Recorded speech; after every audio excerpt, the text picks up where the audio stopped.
ಡಿ.ಕೆ. ಸುರೇಶ್ ತಂಗಿ ಅಂತ ಹೇಳಿಕೊಂಡು 14 ಕೆಜಿ ಚಿನ್ನ ವಂಚನೆ ಪ್ರಕರಣಕ್ಕೆ ಸಂಬಂಧಪಟ್ಟಂತೆ ಪೊಲೀಸರಿಂದ ವನಿತಾ ಐತಾಳ್ ಹಾಗೂ ಶ್ವೇತಾ ಗೌಡ ಬಂಧನ. ಡಿ.ಕೆ. ಸುರೇಶ್ ತಂಗಿ ನಾನು ಅಂತ ಹೇಳ್ಕೊಂಡು ಆಗಿರುವಂತಹ ಘಟನೆ ಇದು. ಪೊಲೀಸರಿಂದ ವನಿತಾ ಐತಾಳ್ ಮತ್ತು ಶ್ವೇತಾ ಗೌಡ ಸೆರೆ.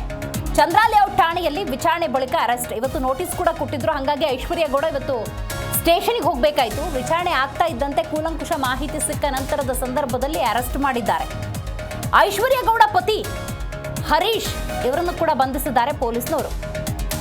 ಇದ್ಯಾಕೋ ಪ್ರಕರಣ ಅಂದ ಸಂದರ್ಭದಲ್ಲಿ ರಾಜಕೀಯ ನಾಯಕರನ್ನ ತಮ್ಮ ವಂಚನೆಗೆ ಹೇಗೆ ಬಳಸ್ಕೋಬೇಕು ಹಾಗೆ ಬಳಸ್ಕೊಂಡಿರೋದು ಸುಸ್ಪಷ್ಟವಾಗಿ ಗೊತ್ತಾಗ್ತಾ ಇದೆ. ಬಟ್ ಇನ್ವಾಲ್ವ್ಮೆಂಟ್ ಅಂದಾಗ ಪೊಲಿಟಿಷಿಯನ್ಸ್ದು ಎಷ್ಟಿದೆ ಅನ್ನೋದು ಬಹಳ ಮುಖ್ಯ. ಏಕೆಂದರೆ ಇಲ್ಲಿ ಧರ್ಮ, ಸಿನಿಮಾ ನಟ ಧರ್ಮ ಹೆಸರು ಕೂಡ ಕೇಳಿ ಬಂದಿದೆ.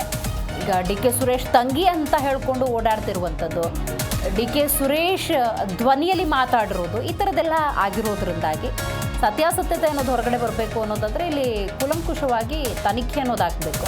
ಇದರ ನಡುವೆ ವಿನಯ್ ಕುಲಕರ್ಣಿ ಒಂದ್ಸತಿ ಗದೆ ಒಂದ್ಸತಿ ಕಿರೀಟ ಹಾಕುವಂತಹ ಪ್ರಕ್ರಿಯೆಗಳು. ಸೊ 14 ಕೆಜಿ ಚಿನ್ನದ ವಂಚನೆ ಪ್ರಕರಣ ಇದು. ಸೊ ಹಾಗಾಗಿ ಐಶ್ವರ್ಯ ಗೌಡ ಮತ್ತು ವನಿತಾ ಐತಾಳ್ ಇವರನ್ನು ವಶಕ್ಕೆ ಪಡೆದುಕೊಂಡಿದ್ದಾರೆ ಪೊಲೀಸ್ನವರು. ಇವತ್ತು ವಿಚಾರಣೆಗೂ ಕೂಡ ಐಶ್ವರ್ಯ ಗೌಡ ಹಾಜರಾಗಿದ್ದು, ಇದರ ನಡುವೆ ಐಶ್ವರ್ಯ ಗೌಡ ಪತಿ ಹರೀಶ್ನನ್ನು ಕೂಡ ಪೊಲೀಸ್ನವರು ವಶಕ್ಕೆ ಪಡೆದುಕೊಂಡಿದ್ದಾರೆ. ಸರಿ, ಈಗ ವಶಕ್ಕೆ ಪಡೆದುಕೊಂಡ ನಂತರದ ಸಂದರ್ಭದಲ್ಲಿ ಏನು ಅಂತ ನೋಡೋದಾದರೆ ಆರೋಪಿಗಳನ್ನು ಮೆಡಿಕಲ್ ಟೆಸ್ಟ್ಗೆ ಕರೆದೊಯ್ಯಬೇಕು. ಎಸ್, ಈಗಾಗಲೇ ಪೊಲೀಸ್ನವರು ಮೆಡಿಕಲ್ ಟೆಸ್ಟ್ಗೆ ಕರೆದೊಯ್ದಿದ್ದಾರೆ. ಮೆಡಿಕಲ್ ಟೆಸ್ಟ್ ಆದ ನಂತರ ಜಡ್ಜ್ ಮುಂದೆ ಹಾಜರುಪಡಿಸ್ತಾರೆ. ಇನ್ನೇನು ಕೆಲವೇ ಕ್ಷಣಗಳಲ್ಲಿ ಮೆಡಿಕಲ್ ಟೆಸ್ಟ್ ಆಗ್ತಾ ಇದ್ದಂತೆ ಜಡ್ಜ್ ಮುಂದೆ ಆರೋಪಿಗಳನ್ನು ಹಾಜರುಪಡಿಸಿ ವಿಚಾರಣೆಗೆ ಎಷ್ಟು ದಿವಸದ ಅವಶ್ಯಕತೆ ಇದೆ ಅನ್ನೋದನ್ನು ನ್ಯಾಯಾಧೀಶರಿಗೆ ಪೊಲೀಸ್ನವರು ಮನವಿ ಮಾಡಿಕೊಡ್ತಾರೆ. ಅರ್ಥಾತ್ ಪೊಲೀಸ್ ಪರ ವಕೀಲರು ನ್ಯಾಯಾಲಯಕ್ಕೆ ಮನವಿಯನ್ನು ಮಾಡಿಕೊಳ್ತಾರೆ. ನಂತರದ ಸಂದರ್ಭದಲ್ಲಿ ಎಷ್ಟು ದಿವಸದ ಕಸ್ಟಡಿಗೆ ನ್ಯಾಯಾಧೀಶರು ಕೊಡ್ತಾರೆ ಅನ್ನೋದು ಬಹಳ ಮುಖ್ಯ. ಇದು ವಾರಾಹಿ ಜ್ಯುವೆಲರ್ಸ್ 14 ಕೆಜಿ ಚಿನ್ನದ ಕತೆ. ಯಾಕಂದರೆ ಇಲ್ಲಿ ಪೊಲಿಟಿಷಿಯನ್ ಅಥವಾ ರಾಜಕಾರಣಿಗಳ ಹೆಸರನ್ನು ಹೇಳಿಕೊಂಡು ಅವರ ಧ್ವನಿಯಲ್ಲಿ ಮಾತಾಡಿಕೊಂಡು ಆಗಿರುವಂಥ ವಂಚನೆ ಪ್ರಕರಣ. ಇದರಲ್ಲಿ ಇನ್ವಾಲ್ವ್ಮೆಂಟ್ ಐಶ್ವರ್ಯ ಗೌಡದಿದೆ. ಆರಂಭಿಕ ಹಂತದಲ್ಲಿ ಐಶ್ವರ್ಯದೇ ತಪ್ಪು ಅನ್ನೋ ರೀತಿ ಇತ್ತು. ಆದರೆ ಕೆಲವೊಂದು ಸತ್ಯಗಳನ್ನು ಮರೆಮಾಚಿದ್ದಾರೆ ವನಿತಾ ಐತಾಳ್ ಅಂಥೇಳಿ ಐಶ್ವರ್ಯ ಒಂದು ವಿಡಿಯೋವನ್ನು ರಿಲೀಸ್ ಮಾಡ್ತಾರೆ. ಆ ನಂತರದ ಸಂದರ್ಭದಲ್ಲಿ ವನಿತಾ ಮತ್ತು ಐಶ್ವರ್ಯ ಅಂದಾಗ ಕೇವಲ ಇಷ್ಟೇ ಅಲ್ಲ, ಇಲ್ಲಿ ನಟ ಧರ್ಮ ಪಾತ್ರ ಎಷ್ಟಿದೆ ಅನ್ನೋದು ಬಹಳ ಮುಖ್ಯ. ಈ ನಡುವೆ ವನಿತಾ ಮತ್ತು ಐಶ್ವರ್ಯ ಇಬ್ಬರನ್ನು ಕೂಡ ವಶಕ್ಕೆ ಪಡೆದುಕೊಂಡಿರುವಂಥ ಪೊಲೀಸ್ನವರು ಈಗ ಐಶ್ವರ್ಯ ಗೌಡ ಪತಿ ಹರೀಶ್ನನ್ನು ಕೂಡ ವಶಕ್ಕೆ ಪಡ್ಕೊಂಡಿದ್ದಾರೆ ಎನ್ನುವಂಥ ಮಾಹಿತಿ ಇದೆ.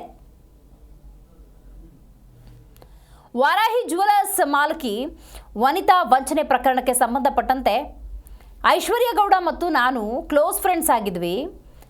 ನಾನು ಐಶ್ವರ್ಯ ವಂಚನೆ ಸಂಬಂಧ ದೂರು ನೀಡಿದ್ದೆ. ಚಿನ್ನ ತೆಗೆದುಕೊಂಡಿದ್ದಾಳೆ, ಅದಕ್ಕೆ ಸಾಕ್ಷಿ ಕೂಡ ಕೊಟ್ಟಿದ್ದೀನಿ ಅಂತ ಪೊಲೀಸ್ ವಿಚಾರಣೆ ಬಳಿಕ ವನಿತಾ ಐತಾಳ್ ಕೊಟ್ಟಿರುವಂಥ ಸ್ಟೇಟ್ಮೆಂಟ್. ಸೊ ಇಲ್ಲಿ ಏನೇನು ಅಕ್ರಮ ಆಗಿದೆ, ಏನೇನು ವಂಚನೆ ಮಾಡಿದ್ದಾರೆ ಅನ್ನೋದು ತನಿಖೆಯ ನಂತರವಷ್ಟೇ ಗೊತ್ತಾಗುತ್ತೆ. ಬಟ್ ವನಿತಾ ಸ್ಟೇಟ್ಮೆಂಟ್ ಏನು, ಇದು ಬಹಳ ಮುಖ್ಯ ಅಂತ ನಾವು ನೋಡೋದಾದರೆ, ವಾರಾಹಿ ಜ್ಯುವೆಲರ್ಸ್ ಓನರ್ ವನಿತಾ, ನಾನು ಮತ್ತು ಐಶ್ವರ್ಯ ಕ್ಲೋಸ್ ಫ್ರೆಂಡ್ಸೇ ಆಗಿದ್ವಿ. ಆದರೆ ಐಶ್ವರ್ಯ ಮಾಡಿದ ವಂಚನೆಯ ಸಂಬಂಧ ನಾನು ದೂರು ಕೊಟ್ಟಿದ್ದೆ. ಚಿನ್ನ ತೆಗೆದುಕೊಂಡಿರೋದಕ್ಕೆ ಸಾಕ್ಷಿ ಕೂಡ ಒದಗಿಸಿದ್ದೇನೆ. ಇದು ಪೊಲೀಸ್ ವಿಚಾರಣೆಯ ಸಂದರ್ಭದಲ್ಲಿ ವನಿತಾ ಕೊಟ್ಟಿರುವಂಥ ಸ್ಟೇಟ್ಮೆಂಟ್. ಅವ್ರಿಗೆ ಸಂಬಂಧಪಟ್ಟಂತೆ ನನಗೆ 14 ಕೆಜಿ 660 ಗ್ರಾಮ್ಸ್ ಅವರು ಮೋಸ ಮಾಡಿ ಇನ್ನೂ ನನಗೆ ದುಡ್ಡು ಕೊಟ್ಟಿದ್ದರ ಸಲುವಾಗಿ ನಾನು FIR ಹಾಕಿದ್ದೆ. ಅದ್ರ ಸಲುವಾಗಿ ತನಿಖೆ ನಡೀತಾ ಇದೆ. ಸೊ ಅದಕ್ಕೆ ಸಂಬಂಧಪಟ್ಟಂಥ ಡಾಕ್ಯುಮೆಂಟ್ಸು ಅಥವಾ ವಾಯ್ಸ್ ರೆಕಾರ್ಡಿಂಗ್ ಆಗಲಿ ಅದೆಲ್ಲ ನಿನ್ನೆ ಮೊನ್ನೆಯಿಂದ ಮಾರ್ಜಿನ್ ನಡೀತಾನೆ ಇದೆ. ಇವತ್ತು ಫೈನಲ್ ಆಗಿ ಎಲ್ಲ ಕೊಟ್ಟು ಬಂದಿದ್ದೀನಿ ಸರ್. ಇವಾಗ ನನ್ನ ಫೈಟ್ ಏನು, ಅವಳು ನನ್ನ ಹತ್ರ ತೊಗೊಂಡಿದ್ದಾಳೆ, ಗೋಲ್ಡ್ ತೊಗೊಂಡಿರೋದಕ್ಕೆ ನಾನು ದಾಖಲೆ ಏನೇನಿದೆ ಅದನ್ನು ಸಬ್ಮಿಟ್ ಮಾಡಿದ್ದೀನಿ.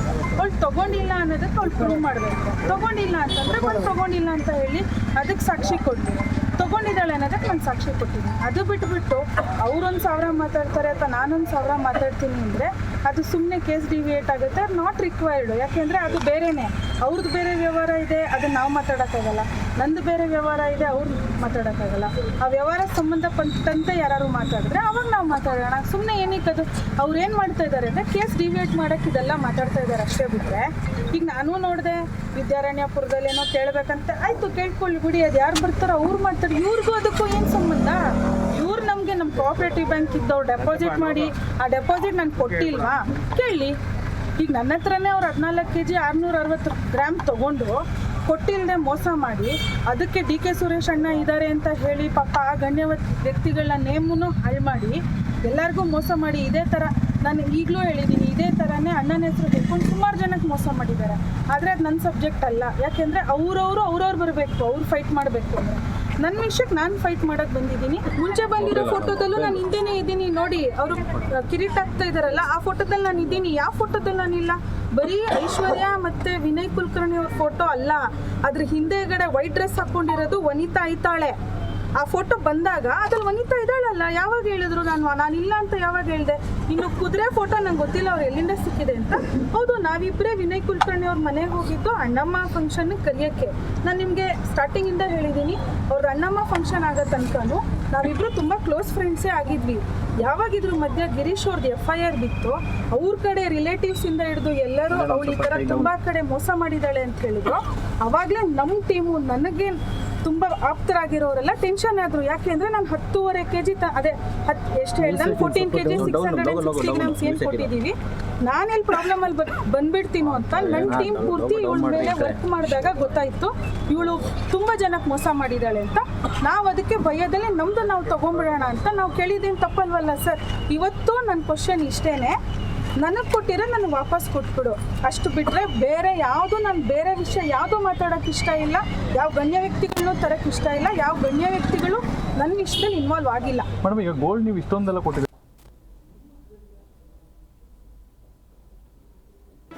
ಜಿ ಕನ್ನಡ ನ್ಯೂಸ್ ಈಗ ನಿಮ್ಮ ಮನೆಯಲ್ಲೇ ನೋಡಿ. ಎಲ್ಲ ಕೇಬಲ್ಗಳಲ್ಲಿ ಈಗ ಲಭ್ಯ. ನಿಮ್ಮ ನೆಚ್ಚಿನ ಜಿ ಕನ್ನಡ ನ್ಯೂಸ್ ಈಗ ಸನ್ ಡೈರೆಕ್ಟ್ ನಲ್ಲಿ number 292, Tata play number 1664, Jio TV number 1334, NXT digital number 30, in cable number 30, city networks 51, U digital number 162, GTPL number 17, Rockline telecommunications number 42, Shri Basaveshwara cable number 168, rural cable network 60, Vinayaka digital 57, Abhishek cable 821, city channel 53, Siddeshwara cable network 57, V4 digital Infotech 628, Surya digital networks 53, Gajanan digital number 836, Malnad infotech private limited number 56, metrocast number 830, victory digital number 167ರಲ್ಲಿ ನೋಡಿ ಆನಂದಿಸಿ.